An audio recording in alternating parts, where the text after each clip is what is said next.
तो राहुल गांधी को एक और गाना सुनना चाहिए। 4 जून की शाम को बड़े बेआबरू होके तेरे कूचे से निकले हम। राहुल गांधी फैंटेसी शब्द का तब से ज्यादा प्रयोग कर रहे हैं जब से 2015 में वो 50 दिन से ज्यादा के विपासना में थाईलैंड गए थे। राहुल गांधी के पास अगले 5 वर्ष बचने वाला है। मुझे लगता है मूसे वाला ही क्यों, तमाम आर्टिस्टों के गाने सुन लें। 4 जून की शाम को यही नेता अपने तमाम वीडियोज और ट्वीट्स को डिलीट करते दिखेंगे। देखिए, कांग्रेस को पता है 4 जून की शाम को प्रचंड बहुमत से नरेंद्र मोदी जी प्रधानमंत्री बनने वाले हैं और ये इसी को लेकर हार के अपने बहाने ढूंढ रहे हैं। पहले इन्होंने ईवीएम पर प्रश्न किया, उसको सर्वोच्च न्यायालय ने खारिज कर दिया। चुनाव आयुक्तों की नियुक्ति को लेकर ये सुप्रीम कोर्ट गए, वहां भी कोई राहत नहीं मिली। उसके बाद अब एग्जिट पोल्स को ये नकार रहे हैं और अब तो चुनाव आयोग पर भी प्रश्न उठा रहे हैं।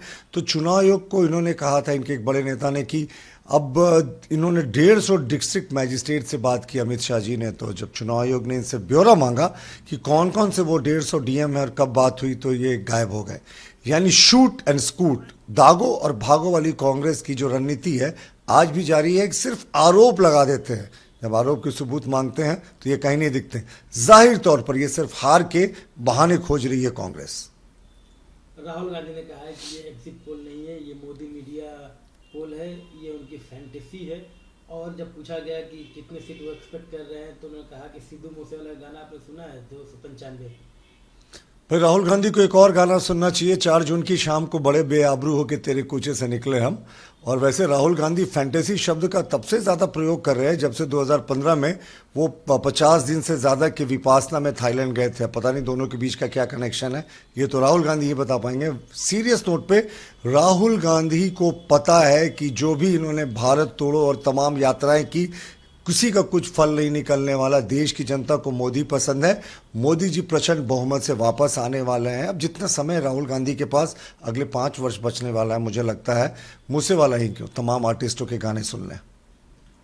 इंडिया ब्लॉक के जो तमाम बड़े नेता हैं, India block as a whole, सभी लोग दावा कर रहे हैं कि 295 सीट से कम नहीं आएगा।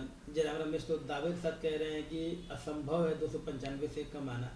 झारखंड के मुख्यमंत्री कह रहे हैं कि हमने असेसमेंट कर लिया 295 हम जीतेंगे और झारखंड में भी 10 से ज़्यादा सीट जीतेंगे। और ये जो एग्जिट पोल है वो गलत दिखाया जा रहा है।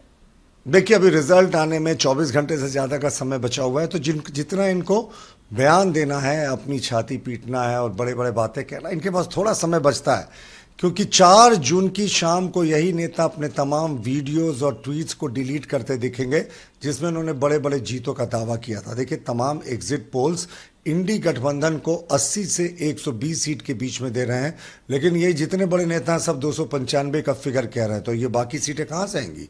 क्या ये बाकी सीटों को टेम्प्रोरी अरेंजमेंट में अब्दुल टेंट हाउस से मंगाएंगे?